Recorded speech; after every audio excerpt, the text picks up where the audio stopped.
আজ ছিল পশ্চিমবঙ্গের বিধানসভার দ্বিতীয় দফার ভোটগ্রহণ। রাজ্যের বিভিন্ন জেলার পাশাপাশি নদিয়া জেলায় রানাঘাটেও শান্তিপূর্ণভাবে মিটল ২০২৬ বিধানসভার ভোটগ্রহণ। রানাঘাট দক্ষিণ বিধানসভা কেন্দ্রের কুপার্স ক্যাম্পেও ভোট শান্তিপূর্ণভাবে হয়েছে বলে জানাল কুপার্স পৌরসভার মুখ্য প্রশাসক দিলীপ কুমার দাস মহাশয়। এবং ভোটের শেষে তৃণমূল কর্মীদের উচ্ছ্বাস ছিল চোখে পড়বার মতন। তাদের দৃঢ় বিশ্বাস, এবার রানাঘাট দক্ষিণ বিধানসভা কেন্দ্র তৃণমূলের দখলে আসবে। তার সাথে নদিয়া জেলার বেশিরভাগ কেন্দ্রই এবার তৃণমূল দখল করবে বলে জানাল কুপার্স পৌরসভার মুখ্য প্রশাসক দিলীপ কুমার দাস মহাশয়। এ ব্যাপারে তিনি কি জানালেন শুনে নেব। রানাঘাট দক্ষিণ কেন্দ্রের থেকে সন্তুদের একটি বিশেষ report, Ranaghat live news Bangla, Ranaghat. আজ মোটের উপর শান্তিতেই মিটল বিধানসভা ভোটের দ্বিতীয় বছর। শান্তিপূর্ণ তো অলওয়েজ, কারণটা হচ্ছে বাংলা সবসময় শান্তিপূর্ণ। বাংলাকে যারা সত্য করতে চায় তারা হচ্ছে বাংলা বিরোধী, বিশেষ করে বিজেপি, অমিত শাহ, নরেন্দ্র মোদী এবং এই আমাদের বাংলার গদ্দার শুভেন্দু অধিকারী। এরা বাংলা বিরোধী কিছু মানুষকে অবজারভারদের নিয়ে এসে যারা স্বৈরাচারী, তারা বাংলার মানুষের উপরে কিছু নিপীড়ন চালিয়েছে বিক্ষিপ্তভাবে। কিন্তু কুপার্সে ভোটের উপরে শান্তিতে ভোট হয়েছে। আমাদের একটি ছেলেকে ৩ নম্বর ওয়ার্ডে খুব অন্যায়ভাবে হাতের উপরে লেগেছে সৌরভের।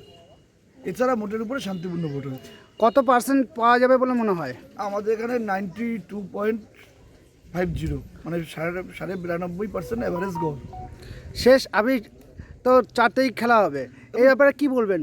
দেখুন, একটা কথা খুব পরিষ্কার, আমার নেত্রী মমতা বন্দ্যোপাধ্যায়, সবচেয়ে বড় কথা হচ্ছে আমার যিনি রাজনৈতিক অভিভাবক, তিনি হচ্ছেন সর্বভারতীয় তৃণমূল কংগ্রেসের সাধারণ সম্পাদক অভিষেক বন্দ্যোপাধ্যায়।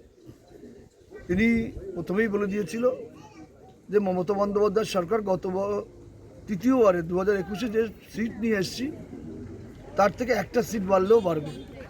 আমি দায়িত্ব নিয়ে বলছি, মানে মানুষের যে অভিমত কুপার্স সহ সারা বাংলায়, তাতে সারা পশ্চিমবঙ্গে 225 থেকে 235-এর মধ্যে আমাদের সিট থাকবে। 1 আর 2, এই বিধানসভায় যেটা আপনি জিজ্ঞাসা করেননি, মনে হচ্ছে যে এই বিধানসভা আমরা হারবো, আপনাদের মনে হতে পারে। আমরা তারকাবিহীন 294টা সিটের মধ্যে একমাত্র সিট রানাঘাট দক্ষিণ, তারকাবিহীন, মন্ত্রীবিহীন, কোনো সাংসদ, কোনো উচ্চস্তরের নেতাবিহীন।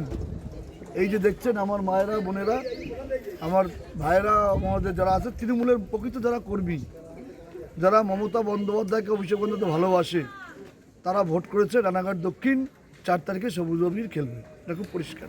নদিয়া 17টি আসনের মধ্যে কতগুলো আসন পাওয়া যাবে বলে মনে হয় আপনার? দেখুন, নদিয়া জেলায় আমাদের যে অবস্থান আছে তাতে 17টা সিটের মধ্যে আমাদের 12টা সিট একদম কনফার্ম আছে। মানে এটা বাস্তব। আমরা 17টা জেতার জন্যই লড়াই করেছিলাম, কিন্তু আজকে ভোটের উপর মনে হচ্ছে একদম 12টা কনফার্ম, আর 3টে সিটে আমাদের হাড্ডাহাড্ডি লড়াই আছে।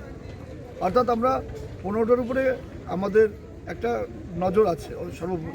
কুপার্স এলাকার আমি সম্মানীয় সকল পৌর নাগরিকদের, আমার মায়েদের, বোনেদের, অভিভাবকদের, বিশেষ করে যুব ছাত্র সকলকে অনুরোধ করব, কুপার্স একটা শান্তপ্রিয় এলাকা। বিজেপি এখানে অশান্ত করতে চাইছে। আমরা খুব চেষ্টা করি, বিজেপি আজকে পায়ে পায়ে দিয়ে অনেকবার ঝগড়া করার চেষ্টা করেছে বিভিন্ন বুথে। আমি সকাল 4টে থেকে কুপার্সের 21টা বুথে নিজে গিয়েছি।